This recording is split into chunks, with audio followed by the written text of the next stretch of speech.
Hi ನಮಸ್ಕಾರ, welcome to Deepa creatives YouTube channel. ನಾನಿವತ್ತು ನಿಮಗೆ ಒಂದು ರುಚಿಯಾದಂತಹ ಸ್ಯಾಂಡ್ವಿಚನ್ನು ತಿಳಿಸ್ಕೊಡ್ತಾ ಇದ್ದೀನಿ. ಮಾಡೋದಂತೂ ತುಂಬಾ ಸುಲಭ, ಅಷ್ಟೇ ಟೇಸ್ಟಿಯಾಗಿಯೂ ಸಹ ಇರುತ್ತೆ. ಮಕ್ಕಳಿಗಂತೂ ಈ ಒಂದು ರೆಸಿಪಿ ತುಂಬಾ ಇಷ್ಟ ಆಗುತ್ತೆ. ಸಂಜೆ ಟೀ ಟೈಮಲ್ಲಿ ನಾವು ಇದನ್ನು ತಿನ್ಬೋದು. ತುಂಬಾ ಟೇಸ್ಟಿಯಾಗಿರುತ್ತೆ. ಖಂಡಿತವಾಗಿಯೂ ಈ ರೆಸಿಪಿಯನ್ನು ಟ್ರೈ ಮಾಡಿ.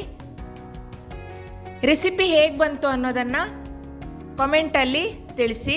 ಈ ರೆಸಿಪಿ ಇಷ್ಟ ಆದರೆ ಪ್ಲೀಸ್ ಲೈಕ್ ಮಾಡಿ, ಶೇರ್ ಮಾಡಿ, ಹಾಗೆ ಚಾನಲನ್ನು ಸಬ್ಸ್ಕ್ರೈಬ್ ಮಾಡಿ. ಬನ್ನಿ ಈ ರೆಸಿಪಿಯನ್ನು ಯಾವ ರೀತಿಯಾಗಿ ಮಾಡೋದು ಅನ್ನೋದನ್ನು ನೋಡ್ಕೊಂಡು ಬರೋಣ. ನೋಡಿ, ಇಲ್ಲಿ ಒಂದು ಪ್ಯಾನನ್ನು ಇಟ್ಕೊಂಡಿದ್ದೀನಿ. ಅದಕ್ಕೆ ನೀರನ್ನು ಹಾಕ್ಕೊಳ್ತಾ ಇದ್ದೀನಿ. ಇವಾಗ ಈ ನೀರು ಕುದಿಬೇಕು, ಚೆನ್ನಾಗಿ ಕುದಿಬೇಕು. ಮೀಡಿಯಮ್ ಫ್ಲೇಮಲ್ಲಿ ಇಟ್ಕೊಂಡು ಇದನ್ನು ಕುದಿಸ್ಕೊಳ್ತಾ ಇದ್ದೀನಿ. ನೋಡಿ, ಇವಾಗ ಚೆನ್ನಾಗಿ ಕುದೀತಾ ಇದೆ. ಇವಾಗ ಇಪ್ಪಿ ನೂಡಲ್ಸ್ ತೆಗೆದುಕೊಂಡಿದ್ದೀನಿ.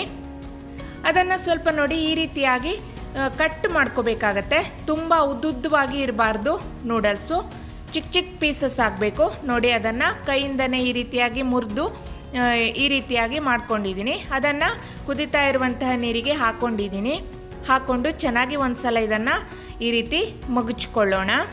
ಇವಾಗ ಮೀಡಿಯಮ್ ಫ್ಲೇಮಲ್ಲೇ ಇಟ್ಕೊಂಡು ಇದನ್ನು ಬೇಯಿಸ್ಕೋಬೇಕಾಗತ್ತೆ.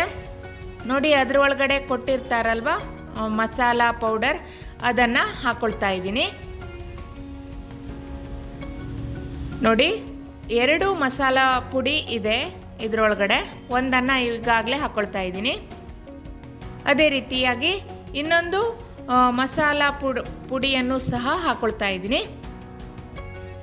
ನೋಡಿ, ಇದನ್ನು ಹಾಕ್ಕೊಂಡು ಚೆನ್ನಾಗಿ ಒಂದು ಸಲ ಮಿಕ್ಸ್ ಮಾಡ್ಕೊಳ್ಳೋಣ. ನೋಡಿ, ಪುಡಿಯನ್ನು ಹಾಕುವಾಗ ನಾನು ಲೋ ಫ್ಲೇಮ್ ಇಟ್ಕೊಂಡಿದ್ದೆ. ಇವಾಗ ಪುನಃ ಮೀಡಿಯಮ್ ಫ್ಲೇಮ್ ಇಟ್ಕೊಂಡು ಇದನ್ನು ಬೇಯಿಸ್ಕೊಳ್ತಾ ಇದ್ದೀನಿ. ನೋಡಿ, ಇದರ ಒಳಗಡೆ ಇರುವಂತಹ ನೀರೆಲ್ಲ ಆವಿಯಾಗಬೇಕು. ಅಲ್ಲಿ ತನಕ ನಾವು ಇದನ್ನು ಬೇಯಿಸ್ಕೋಬೇಕಾಗತ್ತೆ. ಒಂದು 5 ರಿಂದ 6 ನಿಮಿಷದ ಒಳಗಡೆ ಇದು ಚೆನ್ನಾಗಿ ಬೇಯುತ್ತೆ.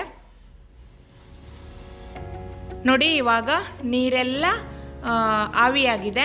ಇಷ್ಟಾದರೆ ಸಾಕು. ಫ್ಲೇಮನ್ನು ಆಫ್ ಮಾಡಿಕೊಂಡು ಇದನ್ನು ಪಕ್ಕದಲ್ಲಿ ಇಟ್ಕೊಳ್ಳೋಣ. ನಂತರ ಇನ್ನೊಂದು ಪ್ಯಾನನ್ನು ತೆಗೆದುಕೊಂಡಿದ್ದೀನಿ, ಅಂದರೆ ಕಾವಲಿಯನ್ನು ತೆಗೆದುಕೊಂಡಿದ್ದೀನಿ. ಕಾವಲಿ ಬಿಸಿ ಆದ ನಂತರ ಸ್ವಲ್ಪ ತುಪ್ಪವನ್ನು ಹಾಕ್ಕೊಳ್ತಾ ಇದ್ದೀನಿ. ನೀವಿಲ್ಲಿ ತುಪ್ಪದ ಬದಲಾಗಿ ಬೆಣ್ಣೆಯನ್ನು ಕೂಡ ಉಪಯೋಗಿಸ್ಕೋಬೋದು.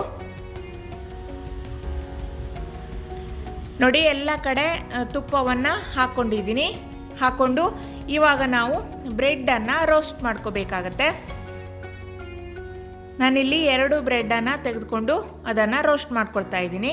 ರೋಸ್ಟ್ ಮಾಡ್ಕೊಳ್ಳುವಾಗ ಮೀಡಿಯಮ್ ಅಥವಾ ಲೋ ಫ್ಲೇಮ್ ಇಟ್ಕೊಂಡು ರೋಸ್ಟ್ ಮಾಡ್ಕೊಳ್ಬೇಕಾಗತ್ತೆ. ತುಂಬ ಹೈ ಫ್ಲೇಮ್ ಇಟ್ಕೊಂಡ್ಬಿಟ್ರೆ ಒಂದೇ ಸಲ ಸೀದೋಗ್ಬಿಡುತ್ತೆ. ಸೊ ಅದಕ್ಕೋಸ್ಕರ ನೋಡಿಕೊಂಡು ಚೆನ್ನಾಗಿ ಇದನ್ನು ರೋಸ್ಟ್ ಮಾಡ್ಕೋಬೇಕು. ನಾನಿಲ್ಲಿ ಒಂದೇ ಕಡೆಗೆ ಇದನ್ನು ರೋಸ್ಟ್ ಮಾಡ್ಕೊಳ್ತಾ ಇದ್ದೀನಿ. 2 ಕಡೆಗೆ ರೋಸ್ಟ್ ಮಾಡ್ಕೊಳ್ಳೋದು ಬೇಡ. ಯಾಕೆ ಅಂತ ನಾನು ತಿಳಿಸ್ಕೊಡ್ತೇನೆ. ನೋಡಿ, ಒಂದು ಕಡೆ ರೋಸ್ಟ್ ಮಾಡ್ಕೊಂಡಿದ್ದೀನಿ 2 ಬ್ರೆಡ್ಡನ್ನು. ಈಗ ರೋಸ್ಟ್ ಆಗಿರೋ ಕಡೆಗೆ ನಾವು ಈಗಾಗಲೇ ಇಪ್ಪಿ ನೂಡಲ್ಸನ್ನು ಮಾಡಿ ಇಟ್ಕೊಂಡಿದ್ದೀವಲ್ವ, ಅದನ್ನು ಹಾಕ್ಕೊಳ್ಬೇಕು. ನೆನ್ಪಿಟ್ಕೊಳ್ಳಿ, ಯಾವ ಕಡೆ ರೋಸ್ಟ್ ಆಗಿದೆಯಲ್ವ ಆ ಕಡೆ ಈ ಒಂದು ನೂಡಲ್ಸನ್ನು ಹಾಕ್ಕೊಳ್ತಾ ಇದ್ದೀನಿ. ಎಲ್ಲ ಕಡೆ ಚೆನ್ನಾಗಿ ಇದನ್ನು ಸ್ಪ್ರೆಡ್ ಮಾಡ್ಕೊಳ್ತಾ ಇದ್ದೀನಿ. ಜಾಸ್ತಿ ಬೇಕಿದ್ರೆ ಇನ್ನೂ ಜಾಸ್ತಿ ಹಾಕೋಬೋದು. ನೋಡಿ, ಇಲ್ಲೂ ಸಹ ರೋಸ್ಟ್ ಆಗಿರೋ ಕಡೆ ನೂಡಲ್ಸ್ ತಾಗಬೇಕು, ಅಂದರೆ ಅಡಿಭಾಗದಲ್ಲಿ ನೂಡಲ್ಸ್ ಕಡೆಗೆ ರೋಸ್ಟ್ ಆಗಿರುವಂತಹ ಬ್ರೆಡ್ನ ಬದಿ ಹೋಗಬೇಕು. ನಂತರ ಪ್ಯಾನಿಗೆ ಇನ್ನೂ ಒಂದು ಸ್ವಲ್ಪ ತುಪ್ಪವನ್ನು ಹಾಕ್ಕೊಂಡು ನೋಡಿ, ಇವಾಗ ನೂಡಲ್ಸನ್ನು ಹಾಕಿ ಇಟ್ಕೊಂಡಿದ್ದೀವಲ್ವ ಆ ಬ್ರೆಡ್ಡನ್ನು ಇಟ್ಕೊಳ್ತಾ ಇದ್ದೀನಿ. ನಾವು ಒಂದು ಕಡೆ ಅಷ್ಟೇ ರೋಸ್ಟ್ ಮಾಡ್ಕೊಂಡಿದ್ದೀವಲ್ವ, ಇನ್ನೊಂದು ಕಡೆ ರೋಸ್ಟ್ ಆಗಿಲ್ಲ. ಇನ್ನು ಯಾವ ಕಡೆ ರೋಸ್ಟ್ ಆಗಿಲ್ವೋ ಆ 2 ಕಡೆ ನೋಡಿ ಇವಾಗ ನಾವು ರೋಸ್ಟ್ ಮಾಡ್ಕೊಳ್ತಾ ಇದ್ದೀವಿ. ತುಂಬಾ ಚೆನ್ನಾಗಿರುತ್ತೆ. 2 ಕಡೆ ಚೆನ್ನಾಗಿ ಇದನ್ನು ರೋಸ್ಟ್ ಮಾಡ್ಕೋಬೇಕು. ನೋಡಿ, ಖಂಡಿತವಾಗಿಯೂ ಈ ಒಂದು ರೆಸಿಪಿಯನ್ನು ಟ್ರೈ ಮಾಡಿ. ಬೇಗನೆ ಮಾಡ್ಕೋಬಹುದು. ಯಾವಾಗಲೂ ಒಂದೇ ರೀತಿ ಸ್ಯಾಂಡ್ವಿಚ್ ತಿಂದು ಬೇಜಾರಾಗಿದ್ದರೆ ಈ ರೀತಿಯಾಗಿ ಹೊಸದಾಗಿ ಈ ಒಂದು ಸ್ಯಾಂಡ್ವಿಚ್ಚನ್ನು ಟ್ರೈ ಮಾಡಿ. ಮಕ್ಕಳಂತೂ ತುಂಬಾ ಇಷ್ಟಪಟ್ಟು ತಿಂತಾರೆ. ಅಷ್ಟೇ ಯಾಕೆ ದೊಡ್ಡವರಿಗೂ ಸಹ ಈ ಒಂದು ರೆಸಿಪಿ ತುಂಬಾ ಇಷ್ಟ ಆಗುತ್ತೆ. ನೋಡಿ, ಇವಾಗ ಕಟ್ ಮಾಡಿಬಿಟ್ಟು ತೋರಿಸ್ತಾ ಇದ್ದೀನಿ ಯಾವ ರೀತಿಯಾಗಿ ಬಂದಿದೆ ಅನ್ನೋದನ್ನು. ನೋಡಿ, ತುಂಬ ರುಚಿಕರವಾಗಿರುತ್ತೆ. ಯಾರೆಲ್ಲ ನನ್ನ ಚಾನಲನ್ನು ಸಬ್ಸ್ಕ್ರೈಬ್ ಮಾಡಿಲ್ಲ, ಪ್ಲೀಸ್ ಸಬ್ಸ್ಕ್ರೈಬ್ ಮಾಡಿ, ನನಗೆ ಸಪೋರ್ಟ್ ಮಾಡಿ ಅಂತ ಕೇಳ್ಕೊಳ್ತಾ ಇದ್ದೀನಿ. ಹಾಗೆಯೇ ಇವತ್ತಿನ ರೆಸಿಪಿ ಇಷ್ಟ ಆದರೆ ಪ್ಲೀಸ್ ಲೈಕ್ ಮಾಡಿ, ಜೊತೆಗೆ ನಿಮ್ಮ ಫ್ರೆಂಡ್ಸ್ಗೆ ಶೇರ್ ಮಾಡಿ. ಮತ್ತೊಂದು ರೆಸಿಪಿಯೊಂದಿಗೆ ನಾನು ನಿಮ್ಮನ್ನು ಪುನಃ ಭೇಟಿ ಆಗ್ತೀನಿ. Thanks for watching. ನಮಸ್ಕಾರ. ಬಾಯ್ ಬಾಯ್.